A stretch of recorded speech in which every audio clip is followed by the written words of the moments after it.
शव को धरी आंठुए आंठुए कादुरे जाउछंती परिवार लोके धरिछंती मृतदेह सत्कार पई जिबा बेले एमिति कादुरे पसी जाउछंती। हाँ दर्शक बंधु बंची थाउ थाउ रास्ता हेलानी दौड़ी दौड़ी नयांत होई गले तथापि रास्ता हेलानी आउ जेतेबेले मरी गले सेतेबेले तांकर मृतदेह ए कादुआ पछ रास्ता रे जाउछि। आंठुए आंठुए कादुआ भितरे पसी ए शव को नहीं जाउछंती घर लोके।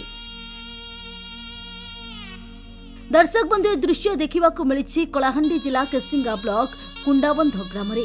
हाँ आज्ञा गर्भवती भारे बुहाइबा शुणिथिबे रोगी माने भारे जाई हॉस्पिटल रे पहुंचीथिबा शुणिथिबे। दर्शक बंधु केबे एमिति दृश्य देखिछंती कि शव बुहा हेउछि आंठुए आंठुए कादुआ भितरे। हाँ आज्ञा शव सत्कार पई भी एठी रास्ता खंडे नहीं। ये हेउछि आम डिजिटल जुगर डिजिटल दृश्य।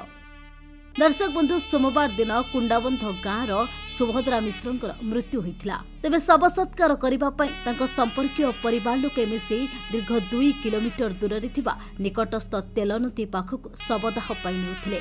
कांध देई शवदाह को नेबा समय तेल नदी को जीवाई रास्ता नथिबारु जमी हिड़े नेबाई चेष्टा कले किंतु जमी हिड़े जणे मात्र लोक चालिकी जीवा संभव नुहे। आउ जेउथिपाई शव को कांधे राम नाम सत्य हे कही एक कादुआ पछपछ खेत जमी रास्ता शव को बोही 2 किलोमीटर आंठुए आंठुए कादुआरे पसी शव नहीं जाउछंती। दर्शक बंधु खई कौड़ी बिंजुछंती राम नाम सत्य हे कही नेउछंती आउ आंठुए आंठुए कादुआ भितरे पसी निज लोकर शव को बोहुछंती परिवार लोके। जेहेतु आमर कुंडाबन जीपी रे शवदाह करवा लगी जेन प्रोब्लेम रोचे सेटा 100-200 मीटर गाँव आमर रोचे 100-200 मीटर जेनटा कि गवर्नमेंट रास्ता आउ मझिरे नाला रोचे आउ सियाड़ के जेनटा रास्ता अच्छे लोकर एंता निकेन जमी उपरे रोचे प्राइवेट रास्ता तो सेतिर उपरे मुई किछि इटा रास्ता भी करि नि पारबा। सेतिर लगी जदि प्राइवेट गवर्नमेंट रास्ता जदि बाहरिबा बोले मुई एंता आगामी दिन रे ब्लॉक प्रशासन साइ कथा ही किना आगामी दिन रे रास्ता करबार लगी रेडी अछि। रास्ता नथिबा जुगो बिलहिरे ट्रैक्टर जोगे शवदाह पई काठ नेउथिबा समय अध रास्ता रे कादुरे फसी आउ बाहरी नथिला ट्रैक्टर फल शवदाह पई जाइथिबा ग्रामवासी एकाठी मिसी खंडे खंडे काठ बोही श्मशान निकटरे पहुंचाइथिले। काठ मध्य ठीक समय पहुंची पारि नथिबा जुगो विलंबरे होइथिला शवदाह। एपटे रेतनदी निकटरे शवदाह गृह मध्य निर्माण होई नथिबा जुगो लगाण वर्षा लागि रहिथिबा जुगो शवदाह पई नाही नथिबा असुविधार सम्मुखीन होइथिले परिवार लोके।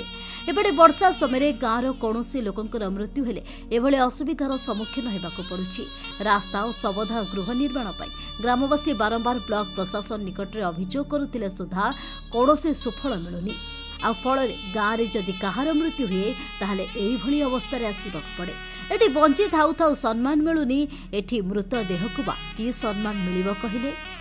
एपटे पंचायत प्रतिनिधि माने एक्शन प्लान बारंबार देले मध्य ब्लॉक प्रशासन एथिप्रति कर्णपात करूनाही। दर्शक बंधु ए विषय रे कलाहांडी जिलापाल तुरंत दृष्टि आकर्षण करी पदक्षेप ग्रहण करने गाँ लोके दाबी करिसेंती। कलाहांडी जिला केसिंगा ब्लॉक कुणाबंध पंचायत कुणाबंध ग्राम रे एक अभावनीय घटना देखा मिली। सही ग्रामर जड़े वृद्धा गत सोमवार दिन मृत्युवरण करथिले।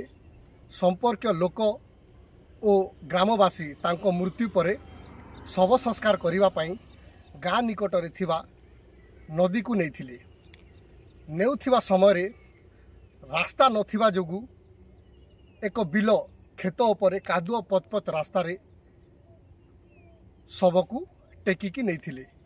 तेणु ग्रामवासी कुणाबंध ग्राम ठारू नदी पर्यंत रास्ता निर्माण कले उपकृत हेबे बोली कहिसंती। कलाहांडी जिलापाल एथिप्रति दृष्टि देई रास्ता केमिति यथाशीघ्र निर्माण हेबो सेथिप्रति दृष्टि आकर्षण कले करिबा पई ग्रामवासी दाबी करिसंती। कलाहांडी जिला केसियारू लक्ष्मण बाग ओडिशा भास्कर लाइव।